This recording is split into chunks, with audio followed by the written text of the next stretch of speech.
Corrupção. A Petrobras, ao longo de 14 anos de PT, se endividou em aproximadamente 900 bilhões de reais. Fruto de desmandos, refinarias começadas ou concluídas, entre tantas outras coisas. Esses 900 bilhões de reais daria para fazer 60 vezes a transposição do Rio São Francisco. Ou seja, o povo nordestino sofreu por falta d'água por causa de corrupção do seu governo. Mais ainda, esse montante é equivalente a 120 vezes o orçamento do Ministério da Infraestrutura. Eu estou falando isso para que você tenha noção do tamanho da corrupção somente na Petrobras. E delatores devolveram 6 bilhões de reais. Ou seja, corrupção houve. Ô, presidente Lula, o senhor quer voltar ao poder para quê? Para continuar fazendo a mesma coisa na Petrobras? Eu acho que de vez em quando a gente tem que acreditar, sabe, de que nada acontece por acaso. Era preciso ser ele para me perguntar e eu sabia que essa pergunta viria.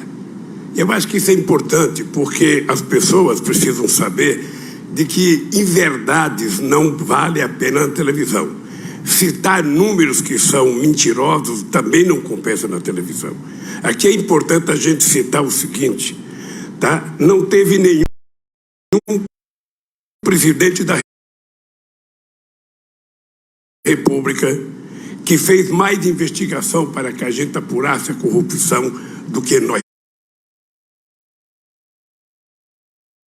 fizemos.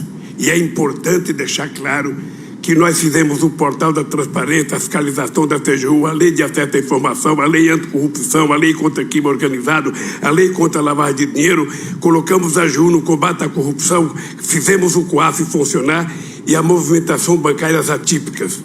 Ou seja, colocamos o gato no combate. Então, tudo que foi eu, sabe, que nós fizemos no nosso governo. Por favor, 1 minuto. Segundo o Palocci, tudo no seu governo foi aparelhado. Tudo, exceto o Banco Central. Então, se todo mundo fazia malfeitos, roubava, desviava, só o ex-presidente não sabia. E o Palocci conclui, na sua delação premiada, que foi-lhe reservada uma conta no exterior de 300 milhões de reais, que o senhor recebia pacotes dele mesmo, 50 mil reais, a título de propina. O seu governo foi marcado pela cleptocracia, ou seja, um governo feito à base de roubo.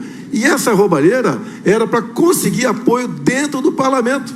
Não era apenas para o ex-presidente Lula, era para ele também conseguir apoio dentro do parlamento. Assim sendo, nada justifica essa resposta mentirosa que você deu nessa questão. Sim, o seu governo foi o governo mais corrupto da história do Brasil. Bom, é indescritível o que nós acabamos de ouvir. O presidente precisaria estar informado de que foi exatamente no nosso governo que a Petrobras ganhou o tamanho que ganhou, com a capitalização de 70 bilhões de reais para a Petrobras crescer. O presidente precisava saber que o meu governo é marcado pela maior política de inclusão social, pela maior geração de emprego, pelo maior aumento de salário mínimo, pelo maior investimento na agricultura familiar, pelo maior investimento na criação da Lei Geral da Pequena Empresa, pela criação do Simples, ou seja, o nosso governo, além disso, foi o governo que mais fez investimento na educação. São 18 universidades federais novas, 178 campi e 422 escolas técnicas, que fez uma revolução nesse país. O meu governo deveria ser conhecido exatamente por isso, porque quando eu cheguei na presidência, a gente tinha 3,5 milhões de estudantes na universidade.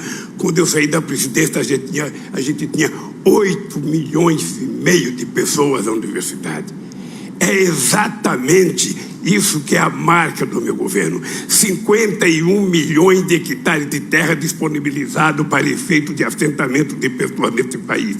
O menor desmatamento da Amazônia foi feito no meu governo, dos acordos que nós fizemos. Foi o meu governo que fez o acordo com a Alemanha e com a Noruega para que a gente tentasse, contribuir com a preservação da Amazônia e com a exploração da riqueza da biodiversidade para garantir possibilidade de desenvolvimento para quase 30 milhões de pessoas que moram na Amazônia.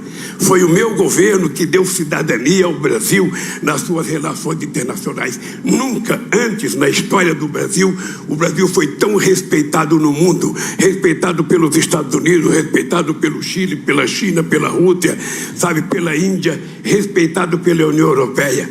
E foi exatamente no meu governo que nós fizemos com que o país que não tinha um fluxo comercial sequer de 100 bilhões de dólares ultrapassasse 500 bilhões de dólares de comércio no exterior.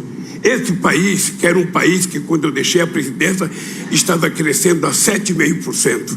Esse país, que teve 20 milhões de empregos com carteira profissional, é um país que o atual presidente está destruindo. Está destruindo porque ele adora com bravata, adora falar números que não existem, adora entender que o povo que está aí ouvindo a gente acredita no que ele fala. Portanto, o país que eu deixei é um país que o povo tem saudade, é o país do emprego, é o país em que o povo tinha o direito de viver dignamente. Vou perguntar ao presidente Jair Bolsonaro. Presidente Bolsonaro, o senhor, infelizmente, para mim, costuma falar muitos absurdos. Eu não sei se por maldade ou para desviar a atenção dos gravíssimos problemas do governo, seja de inflação, seja de corrupção, seja de problemas familiares. Mas, assim, entre tantas aberrações que eu já ouvi, que me levaram a certa indignação, eu anteontem fiquei chocado. O senhor disse, pura e simplesmente, que o Brasil não tem gente com fome e que as pessoas não procuram pedir comida porque o Brasil não tem propriamente fome. As pessoas até não comem bem, eu ouvi o senhor falando, mas que não tem fome no Brasil. O senhor não... Qualquer pessoa que conhece o Brasil como eu conheço, que anda nas ruas, vê as pessoas com placa pedindo comida, né? Qualquer pessoa que não tenha trocado o coração por uma pedra, sabe que a fome está no lar de muitos milhões de brasileiros. Que a subnutrição ofende crianças, na mais jovem das idades. As mães estão nos ouvindo aqui e elas sabem o que é uma criança dizer: mãe, estou com fome. O senhor não teme que isso seja interpretado como conivência com isso? Cada um interpreta as informações como se acha melhor. Ciro, inflação, você tem que falar do fica em casa, a economia te vê depois. Agora, mesmo assim, a inflação do Brasil é uma das menores do mundo, menor até que do próprio Estados Unidos. Nós estamos colaborando na geração de empregos. Muitos diziam que apenas a partir do ano que vem voltaríamos aos números de pré-pandemia. Voltamos agora. Pode ter certeza que o mês que vem devemos ter essa taxa chegando a 8%. O nosso PIB está crescendo. Nós fizemos milagre durante a pandemia. Lamentamos as mortes, mas investimos para que empregos não fossem destruídos, como os programas Pronamp e Bem. Atendemos os mais necessitados. Temos aqui dados do próprio IPEA, levando-se em conta o começo do meu governo, 2019, até agora.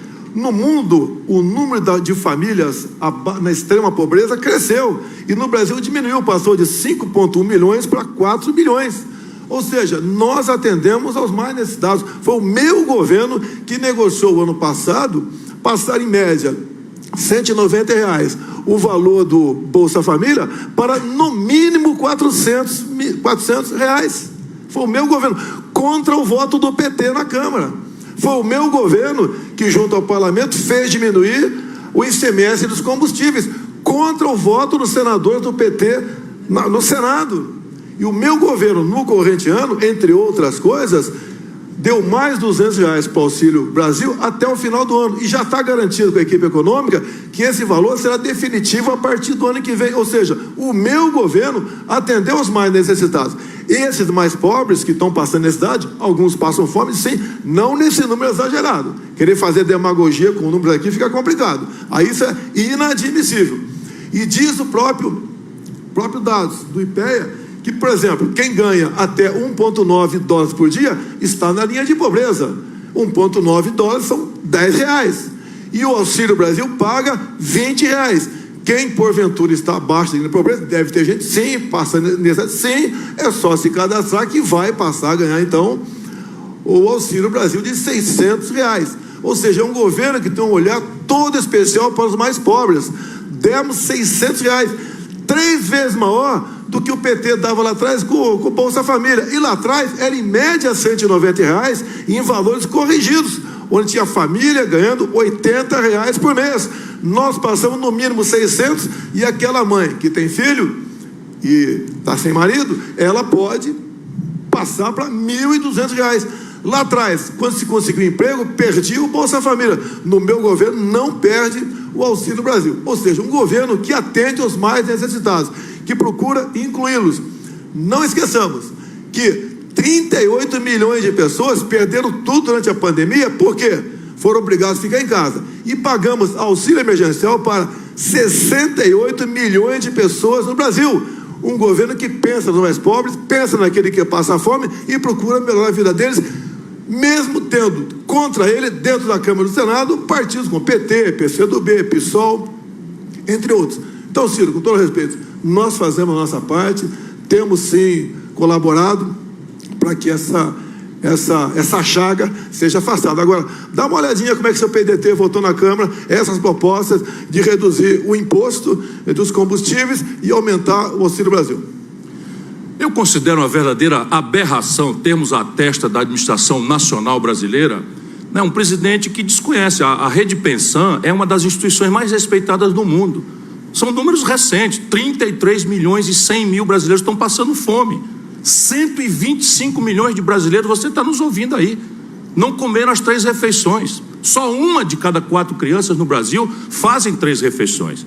Por isso eu quero encerrar essa disputa de quem é que é mais Papai Noel em véspera da eleição, Bolsa Família mais 200, que mostra os limites politiqueiros de uma política de renda. Nós temos que transformar isso numa política de renda como uma perna da Previdência Social. O programa de lei de renda mínima Eduardo Suplicy vai garantir R$1.000 por domicílio. Peço que você acompanhe os detalhes nas minhas redes, todas as fontes de financiamento, de onde é que vem o dinheiro, e com isso eu acabo definitivamente com a fome e também com a manipulação política e demagógica da fome e da miséria do povo por esse tipo de interesse. 2019, 5 milhões e 100 mil famílias abaixo da linha de pobreza. Mesmo com pandemia, 2022, 4 milhões de famílias. Estamos melhorando sem demagogia e com responsabilidade fiscal. Obrigado por assistir até o final. Inscreva-se no canal, compartilhe este vídeo e fiquem à vontade para deixar seu comentário. Até o próximo vídeo.